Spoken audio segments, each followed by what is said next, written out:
आइए सुनते हैं कहानी वृद्धा आश्रम का सच। अगर कहानी पसंद आए तो चैनल को लाइक करें, शेयर करें और सब्सक्राइब करें और बेल आइकन अवश्य प्रेस कर दें ताकि आने वाली अगली कहानियों का नोटिफिकेशन आपको समय से प्राप्त हो सके। आज क्लब में मिसेस शालिनी धवन की स्पीच को सुनकर एक बार फिर से मैं उनकी फ़ैन हो गई और क्लब से वापस आते समय मैं लगातार उनकी तारीफ़ करती रही और शशांक मेरी हर बात का उत्तर सिर्फ हाँ या ना में देते रहे। घर आकर भी तो मैं लगातार मिसेस धवन की तारीफ़ों के पुल बांधती रही। लेकिन मैं नहीं चाहता प्रिया कि तुम उनकी तरह बनो।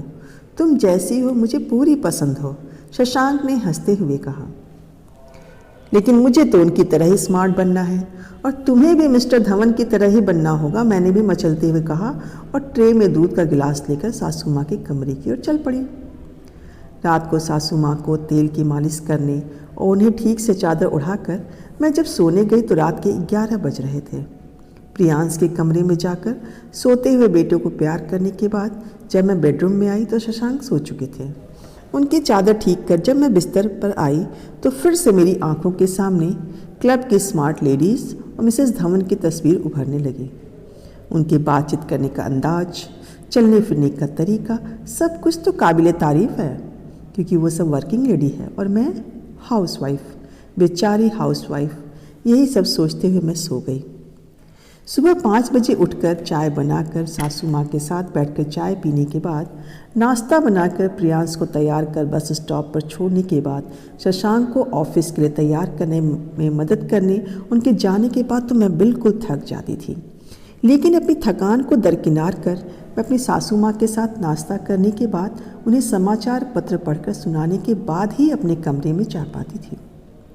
आज शाम को शशांक के ऑफिस से आने के बाद उन्हें चाय नाश्ता देने के बाद मैंने उनसे कहा, जानते हो शशांक, मिसेस धवन तो। फिर मिसेस धवन, तुम्हें क्या हो गया है प्रिया? तुम्हारा इतना अच्छा परिवार है, तुम खुद इतनी अच्छी हो, संतुष्ट रहना सीखो, क्यों उनके जैसा बनना चाहती हो? चिढ़ते हुए ही शशांक ने कहा। तुम मेरी बात तो सुनो शशांक, मैं अपने परिवार से बहुत प्यार करती हूँ, लेकिन मैं ये कह रही हूँ कि मिसेस धवन एक लेखिका भी हैं और कल क्लब में उनकी पुस्तक वृद्धाश्रम का विमोचन है, चलोगी ना? कहते हुए मैंने उनके सामने निमंत्रण पत्र रख दिया। हाँ हाँ बिल्कुल चलेंगे, कहकर मुस्कुराते हुए शशांक माँ के कमरे में माँ से मिलने चले गए और मैं गुनगुनाती हुई किचन की ओर बढ़ गई। आज शाम को क्लब में मिसेस धवन की पुस्तक का विमोचन और फिर पार्टी के लिए मैं काफ़ी उत्साहित थी। ग्रीन कलर की सिल्क साड़ी पहनकर मैं काफ़ी स्मार्ट लग रही थी। फिर भी मिसेस धवन की स्मार्टनेस की तो मैं कायल ही थी। शाम के 7 बज रहे थे। जब हम दोनों क्लब पहुँचे तो कार्यक्रम की शुरुआत हो चुकी थी। आज के मुख्य अतिथि थे शहर के विधायक श्री नारायण जी। उनके ही हाथों से पुस्तक का लोकार्पण होना था। मिस्टर धवन और मिसेस धवन हर रोज़ की तरह आज भी काफ़ी इम्प्रेसिव दिख रहे थे और मैं इम्प्रेस हो रही थी। तभी माइक पर मिसेस धवन की चिर परिचित आवाज़ गूंजने लगी। आदरणीय मुख्य अतिथि, मेरे प्यारे मित्रों, आज मेरी पुस्तक वृद्धाश्रम का विमोचन माननीय विधायक जी के हाथों संपन्न होगा। आज की युवा पीढ़ी जो कर्तव्य विमुख होती जा रही है, आज संयुक्त परिवार बिखरते जा रहे हैं क्योंकि आज का युवा संस्कार विहीन होता जा रहा है। बच्चे स्वार्थी होते जा रहे हैं, माता पिता के बुढ़ापे का सहारा बनने के बजाय उन्हें वृद्धाश्रम में छोड़ देते हैं। इसी विषय पर आधारित है मेरी ये कहानी, वृद्धा आश्रम। आप सभी मेरी पुस्तक को पढ़ें और मेरी कहानी से सबक लें तथा अपने घर के बुजुर्गों का ध्यान रखें। पूरा हॉल तालियों की गड़गड़ाहट से गूंज उठा तथा पुस्तक के विमोचन के बाद डिनर करते हुए सभी उनकी तारीफ कर रहे थे और मैं जो अब तक उनके स्मार्टनेस की ही कायल थी, अब तो और भी ज़्यादा पसंद करने लगी उन्हें। क्लब से लौटते वक्त मुझे घर पहुंचने की बहुत जल्दी थी क्योंकि घर पहुंचकर मुझे कहानी पढ़ना था। मैं लगातार बोलती जा रही थी, मिसेस धवन की तारीफ़ों के पुल बांधती जा रही थी। अरे ये हम लोग कहाँ जा रहे हैं शशांक? मैंने शशांक से पूछा। तभी कार झटके से रुक गई और सामने बोर्ड पर लिखा था वृद्धा आश्रम। चलो उतरो, शशांक ने मुझसे कहा। लेकिन क्यों यहाँ इस समय? यहाँ हम क्यों आए हैं? मैंने धीरे से पूछा। आओ मेरे साथ, कहते हुए शशांक मुझे अंदर की ओर ले गए।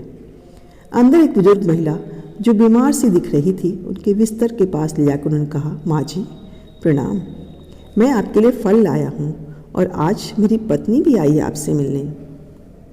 अच्छा, जीते रहो बच्चे, कहते हुए वृद्धा उठकर बैठ गई। प्रिया, तुम जानना चाहोगी ना कि ये कौन है? शशांक ने पूछा। हाँ, मेरे मुंह से अस्फुट सी आवाज़ आई।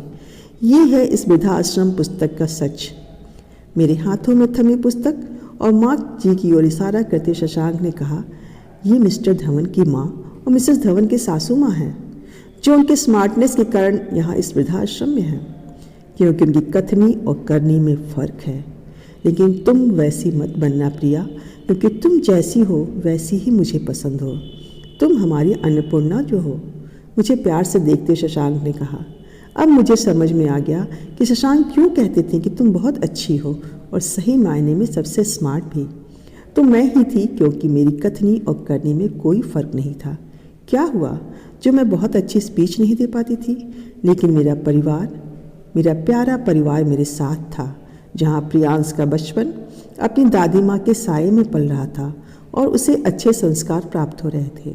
और मैंने कसकर शशांक के हाथों पर अपनी पकड़ मजबूत कर लिया और आत्मविश्वास से सराबोर घर की ओर चल पड़ी।